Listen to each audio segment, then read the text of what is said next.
Hi, this is episode 5 of the Coronavirus Daily, and I am Ajay Poonia.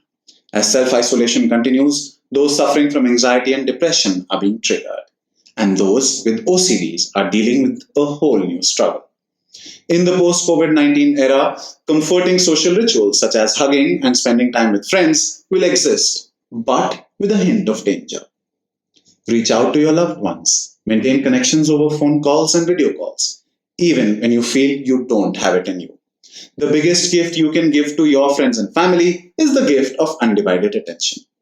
Lots of people are sharing stories of cooking with friends over Instagram. Musicians are holding Insta Live and Facebook Live concerts, while artists are holding painting and sketching workshops to alleviate this heavy sense of despair that clings to us. Check him out. The date today is 27th March, Friday. First, the uncertain. Many uncertainties still rule over us because we do not know enough about the virus. In January, China's top epidemiologist, who gained fame for identifying the SARS virus in 2003, said that COVID 19 would not be as harmful as SARS and would be controlled sooner.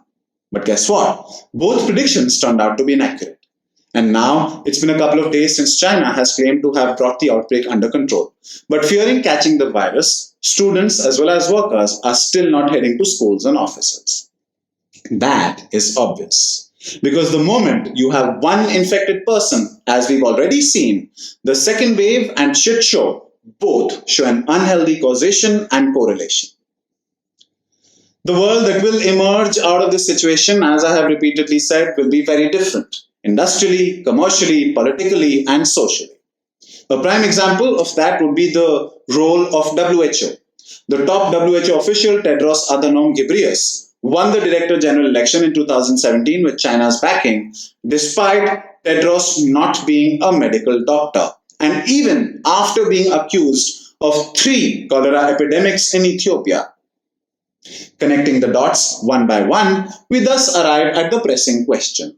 Did WHO really have to wait so long to declare the disease outbreak as pandemic? And now for some of the good, the bad, and the ugly. The good. Last week, a renowned British epidemiologist had said that both UK and the US will have to be shut for about 18 months to avoid catastrophe, with over 500,000 and 2 million people dying respectively. And that's an extremely chilling scenario. But now he says UK will be able to flatten the curve in about 2-3 weeks with about 20,000 deaths, which could be further controlled if extreme measures are taken. So, India is now inching close to the 1,000 figure mark. A big reason why we haven't reached the figure already when US is almost at 100,000 is because we haven't tested enough. So where do we stand with regards to the medical devices industry?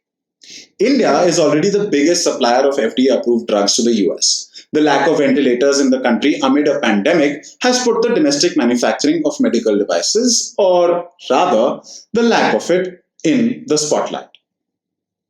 India's medical supplies industry is an anomaly. We have low-cost version to everything, from power turbines to trucks. But when it comes to medical devices, we fare extremely poorly. Extensive reliance on imports has trumped local entrepreneurship, but on the bright side, now is when that could change. The bad. By now, you would have read a lot of stories of doctors raising alarms as coronavirus cases spike, like the one I just shared. But here is some really bad frontline news. Hospitals are now considering universal do-not-resuscitate order for coronavirus patients, regardless of the wishes of the patient or their family. They've been put in this situation due to the real dangers of markedly exposing doctors and nurses to the contagion of coronavirus. At this point, only a few hospitals are doing it. But soon enough, this policy decision might become universal. And that is really terrible. Having handled both polio and smallpox pandemics, India has a tremendous capacity to deal with coronavirus, said Michael J. Ryan, the ED of WHO. Well, that is just a pat on the back of hope, but nothing to cheer home about. You see, from being a hyper-endemic polio region to becoming polio-free in 2014 took us many decades.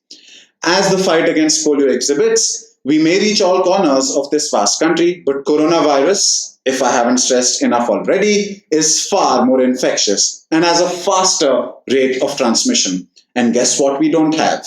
A vaccine. No vaccine, no victory. And now, the ugly. If your anxiety got triggered listening to the bad, I would request you to avoid listening anymore. Okay, so now that you're still here, a majority of us are conditioned to believe that better immunity of Indians will shield us against COVID-19. This is dangerous. No mincing of words. Modern medicine is still running pillar to post in an attempt to counter the challenges offered by this novel coronavirus. Over the years, we've seen Ayurvedic brands offering powders for better immunity, yogis suggesting asanas to power up immunity, or mattress companies saying better sleep for better immunity. And even tiles made from Deshki, no, thankfully, they're not offering immunity yet. Our obsession with immunity boosting suggestions have choked WhatsApp servers, but right now the enemy is unknown. A modern day army cannot win the battle with just brute force. It needs intel. Right now, where we stand, we do not have enough intel to take this virus on. So stay home and stop pandering yourself that we Indians have good immunity, because there isn't any conclusive evidence to suggest that, except uncles on WhatsApp groups. But do you really want to count on them? I spoke of borderline essential services yesterday, so I'll talk of one more. An ongoing debate over the last few days is abortion an essential service. In the US, anti-choice governors might use this pandemic to put a temporary halt on abortion services. And as abortion is a time-sensitive procedure, declaring it as non-essential would mean postponement for those seeking care, impacting the sexual, reproductive, and the mental health of women. While abortion is legal in India under the Medical Termination of Pregnancy Act, we need to remember that in China, during the lockdown, there was an upward spike in the number of cases of domestic abuse, perhaps due to fear, anxiety, and the economic strain from the extended quarantine. Before I go, the funnies. So, Arizona, an American state that borders Mexico to the south, has had traffic going south to Mexico facing stiff resistance from some protesters on the Mexican side of the border. These protesters are blocking lanes at the border crossing to demand strict coronavirus screenings against the US, since the US has now become the global epidemic of the coronavirus. Some of the signs held by the protesters asked US residents to stay at home. Looks like Trump was right about who will pay for the wall. To keep Americans out, Mexico may pay for the wall after all. Goodbye, wash your hands, and see you next week.